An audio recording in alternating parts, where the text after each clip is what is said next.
Olá mais uma vez, estamos na nossa quinta aula desse nosso primeiro módulo de hermenêutica no nosso curso da Escola de Discípulos. Como eu disse a você na primeira aula, na nossa aula inicial, nós temos alguns conceitos cuja a ideia é firmar ao longo desse módulo. E eu disse a você que nós repetiríamos algumas coisas em alguns momentos. E nessa aula nós vamos tratar de fazer uma espécie de resumão, ou seja, observações gerais sobre a questão da interpretação.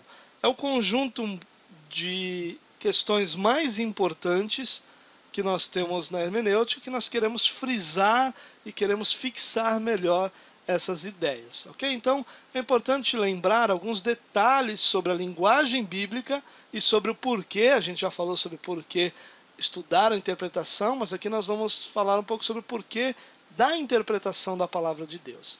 Então, em primeiro lugar, precisamos lembrar que a Bíblia foi escrita por mais de 40 autores num período de mais de 1000 anos. Porém, toda essa linguagem foi divinamente inspirada. E isso é comprovado através da unidade de toda a Escritura. Mais de 40 autores durante um período de mais de 1000 anos, e nós conseguimos manter uma unidade em toda a Bíblia, em todos os escritos. Isso é uma comprovação da inspiração divina dos textos bíblicos. Mas é preciso lembrar que nós temos esses abismos aí, ou nós temos essas distâncias a serem superadas.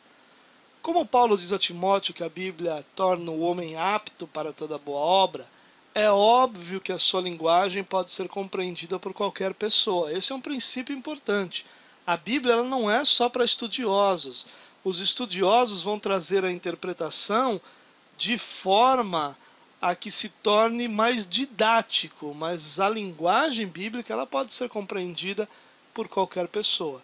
Porém, a separação entre os autores e nós pode chegar a quase 4000 anos. Por isso, o estudo é verdadeiramente necessário. Outra questão é que no Brasil, isso a gente pode usar como ilustração, nós encontramos diferenças de linguagens tão grandes que algumas dessas figuras não podem ser entendidas de um estado para outro, a não ser que sejam explicadas. Existem figuras de linguagem no Nordeste, ou no Sul do país, ou no Norte do país, que elas são tão diferentes entre si que você precisa de uma explicação, senão você não entende aquilo que foi dito. Na Bíblia a mesma coisa acontece. A revelação de Deus foi expressa dentro de circunstâncias históricas e culturais. Deus não ignorou a história, Deus não ignorou a cultura dos autores bíblicos. Então, quando eles escrevem, Deus não ditou as palavras, Deus inspirou, Deus moveu os autores, mas não ditou as palavras necessariamente. E isso deu liberdade a que os autores usassem a realidade cultural, a realidade histórica, a realidade acadêmica que cada um deles tinham. E às vezes, por isso, nós necessitamos de um estudo mais profundo para o seu entendimento completo. Para o melhor entendimento das passagens mais difíceis, nós precisamos buscar as respostas, primeiramente, isso é um princípio, tá? Primeiramente na própria frase em que a passagem se encontra, depois nas frases diretamente anteriores e posteriores, isso é chamado de contexto imediato, depois no contexto direto, ou no contexto mais amplo, e por fim em outras passagens das Escrituras que possam nos elucidar o texto. A gente vai ter uma aula só sobre a questão do contexto das passagens bíblicas, mas só para você começar a afirmar aqui a ideia, nós precisamos seguir uma ordem para o entendimento de certas passagens. Todo leitor é necessariamente um intérprete. Não dá para ler sem interpretar. Daí a importância do estudo da interpretação bíblica, já que a nossa fundamentação bíblica é reflexo do que entendemos na palavra de Deus. Até mesmo as traduções bíblicas para o português e para outros idiomas, elas fazem ainda que o mínimo possível, mas elas ainda assim fazem certa interpretação em determinados textos. E isso é impossível distinguir. Todo leitor é um intérprete, até mesmo as traduções têm certas interpretações.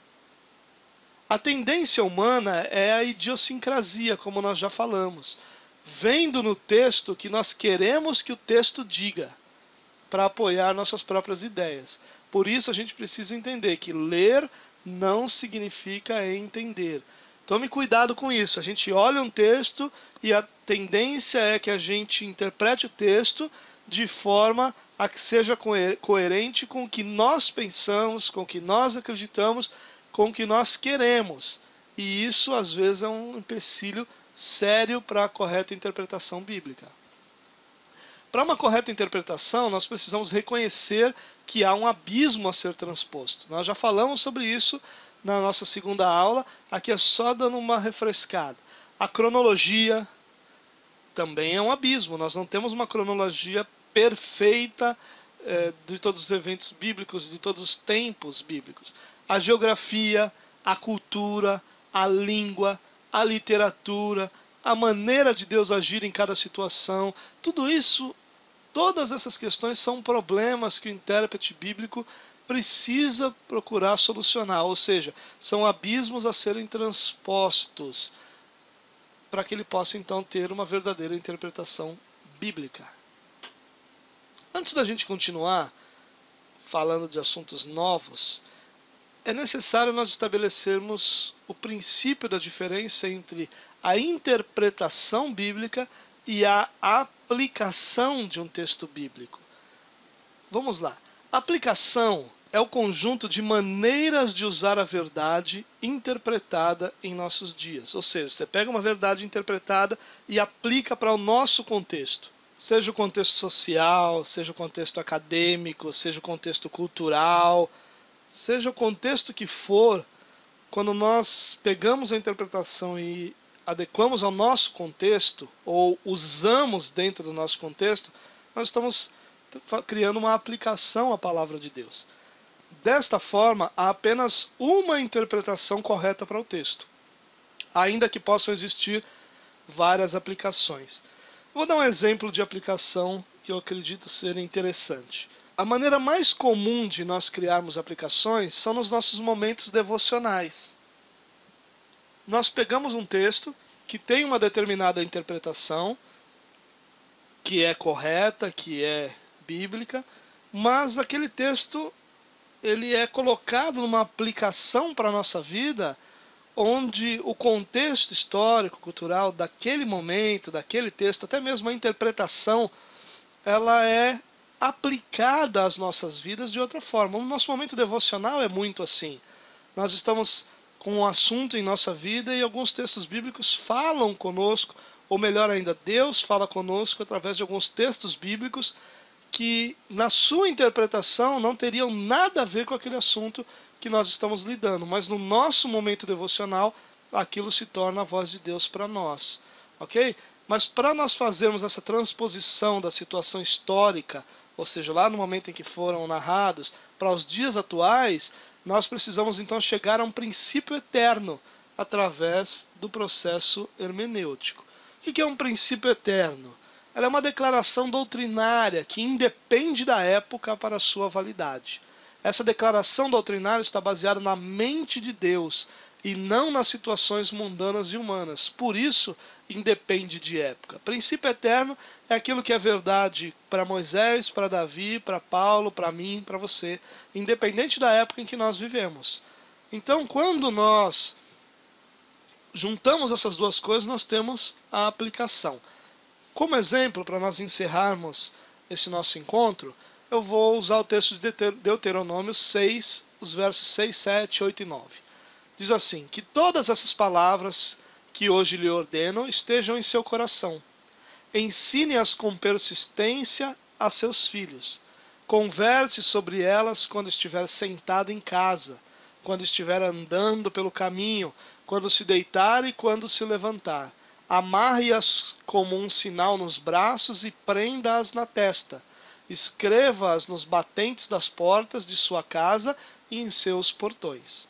Bom, Deus disse: amarre-as como um sinal nos braços e prenda-as na testa. Você vê as pessoas fazendo isso hoje? Por que não? Essa é uma pergunta para ser feita. O que nós fazemos, o que nós temos aqui é que há uma interpretação desse texto. E na interpretação nós podemos extrair um princípio eterno. Qual é o princípio eterno? O princípio eterno é: ensine com persistência a seus filhos a palavra de Deus. E esse converse sobre elas quando estiver sentado em casa, estiver andando pelo caminho, se deitar, se levantar, amarre-as. Toda essa questão é uma aplicação desse princípio eterno. Então, a aplicação ela pode variar dependendo da época em que nós vivemos, mas o princípio eterno se mantém verdadeiro. Ou seja, ensinar com persistência aos seus filhos a palavra de Deus é um princípio, foi um princípio na época de Moisés, na época de Davi, na época de Isaías, na época de Paulo, na época de Pedro, na época de Agostinho, na época de Calvino, na nossa época, e será para sempre. Agora, como nós aplicamos esse princípio é que pode ter uma variação. Nós não precisamos hoje amarrar como um sinal nos nossos braços, nem prendê-las na testa. Nós podemos aplicar isso de outra forma. E isso é muito importante. Ninguém escreve nos batentes das portas de sua casa e nos seus portões textos bíblicos hoje. Por quê? Porque a aplicação para a nossa vida pode ser adequada à nossa cultura. Veja só, há uma grande diferença entre adequar a aplicação e o princípio. Nós não estamos falando de adequar a Bíblia à nossa cultura. Nós estamos falando de pegar o princípio bíblico e aplicar a realidade que nós vivemos hoje. Por exemplo, para nós finalizarmos então, nós temos hoje a época dos computadores. Você está estudando num computador. Isso não existia antes. Como era ensinada a Bíblia antes? Era de outra forma. Nós estamos adequando o princípio de que nós precisamos estudar a Bíblia a uma realidade do nosso contexto, da nossa cultura, da nossa época. Ok? Então essa é a ideia. Nós ficamos por aqui. Um grande abraço para você. Temos ainda algumas aulas até terminarmos esse módulo. Fique com Deus, que Deus te abençoe e até a próxima.